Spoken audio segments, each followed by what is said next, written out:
Howdy, y'all. Caleb here. Just one tournament to look at for this week where Seraphon did at least 4 wins out of a GT. This one happened in Poland. Don't ask me to pronounce any of these names. I'm from Texas and I can't speak Polish. So, in this tournament, we had about 30 people in this tournament, and Kuba, I hope I'm saying your name right, came in first place, won the GT with a Seraphon Thunder Lizard list. Out of the 30 teams here, I think I saw 4 different Seraphon Thunder Lizard lists. And so Kuba came out on top of all of those, played a couple of them, it looked like. This tournament was actually 6 games, so he didn't drop a single one. Came in first place with a nice Thunder Lizard list. So well done. Let's take a look at this list, and let's zoom in on that a little bit. Oh. This is a list. We've actually kind of seen a list like this pop up a couple of times. Most of the ones I've seen that are running this list are over here in America. A lot of the Team America guys have run this list to great effect. But let's take a look at this. So we're in Seraphon, Coalesced, Thunder Lizard, and Grand Strategy defend what's ours. So you're keeping guys out of your territory by the end of the game. Triumph is Inspired to give you that +1 to wound. We've got Lord Kroak and the Astrolith Bearer. We've seen that combo a lot recently, especially with the prevalence of endless spells being so strong right now. Kroak has some great spells that can be spammed. Also a native +2 to cast and unbind.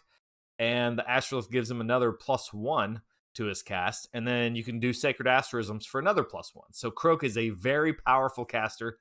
And based on his, War Scroll, he can be kind of hard to kill. If you do some wounds to him at the end of that phase, you got to roll some dice, and either he dies or he takes all those wounds and heals them all. So can be difficult to kill if you're not prepped for doing some range damage to Kroak. Astrolith is good, gives a ward save for everybody within 12 inches, +1 to cast, and extends the range of spells. That's real important for the Astrolith. We've talked about this a lot before, but if this is your first time here, Astrolith and Kroak is a very good combo, especially if you're going to be casting Purple Sun, which this list has. That will add an extra 6 inches to the spell cast of the Purple Sun when you're casting it with the Astrolith nearby. Very powerful combination. We got a Skink Priest with Heal. The Priest is just, packs a lot into 90 points. It's got the ability to give a skink unit run, shoot, and charge, which includes either the Engine of the Gods or the Bastiladons, which you'll see some Bastiladons here in a second. That's usually what you're using it on. Also has a +1 to hit that lasts from hero phase to hero phase, so very good if you're going to double fire a Bastiladon because it works for both of those shots, and you don't have to use +1 to hit in the shooting phase. So you pretty much always see a Priest tag teaming a Bastiladon. So then we have a Skink Starseer with Hand of Glory, a great piece that if you don't need the Venom Staff from the Skink Star Priest, upgrade it to the Starseer because you get a little bit of extra out of that Starseer. You have a spell that will give a -1 to the saves of an enemy, which is just fantastic, especially when paired up with Purple Sun. And if you can get both of those to go off now, you're hitting at -2 rend on whatever you're hitting it with. That means a Bastiladon is going to be hitting at -3 if you can get both those things off. So it's just a phenomenal combination there. Also, a little bit better chance of getting you extra command points, which a Thunder Lizard list is very hungry for. We have an Engine of the Gods as your general with command trait Prime Warbeast, gives your mount extra attacks. Artifact of Power, Cloak of Feathers, that's -1 to hit, +4 to move, and it flies, all in one artifact. Great little piece for the Engine of Gods. Sometimes you'll see that switched out for an Arcane Tome, so you can cast Lord Kroak's spells through it. But Cloak of Feathers really allows the Engine of Gods to be where it needs to be and have a punch because of that extra movement and fly. So a great artifact. You can't go wrong with the artifact that you put on the Engine of Gods almost. I mean, it's just kind of how you want to play it.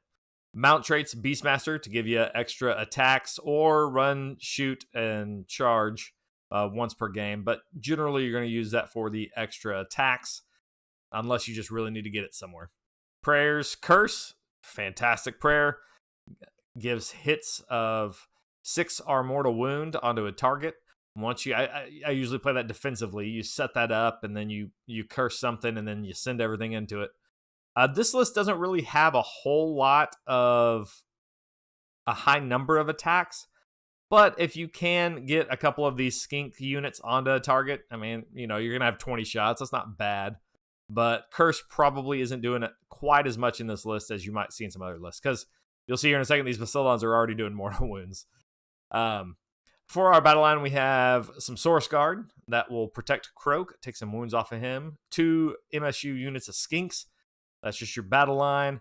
They are, all 3 of those units are in Expert Conquerors, so they will count more on objectives. They'll count as 3 on objectives. It helps you kind of score some objectives when you need to. But then the real beef of this list is the Behemoths. We have 2 Bastiladons with Arc of Sotex. Those are the cheap ones, only 165 points. And they're not going to do a ton of damage, but what they are is 12 wounds on a 1-up save. And, you know, that is quite valuable, especially when you are still -1 damage. So if you play it right, those things can just be amazing pieces. This is a list that, you know, it's not just sit back and shoot. You do have to play your Arc of Sotex correctly. You do need to be smart with these things. Don't throw them into the wrong unit. That would be a unit that can do a lot of mortal wounds, because it's not going to stand up to that. But these things can be very difficult to remove for some armies. Then you've got your Bastiladon with Solar Engine. This is the one that you're going to be double tapping in the Thunder Lizard sub-faction here. It allows you to spend a command point to double shoot it in the shooting phase if you want to. So very good there. Does great damage, especially when it's paired up with the Purple Sun that you see there and the Starseer to give those Bastiladon shots -3 rend. Very, very useful there. Core battalions are Expert Conquerors with those 3 battle line to help them score objectives. Our Command Entourage with Magnificent for the artifact, and Line Breaker for the monsters to give you the extra command point. So additional enhancements get you the artifact, and that comes at 1985. So you have a decent chance of getting the Triumph.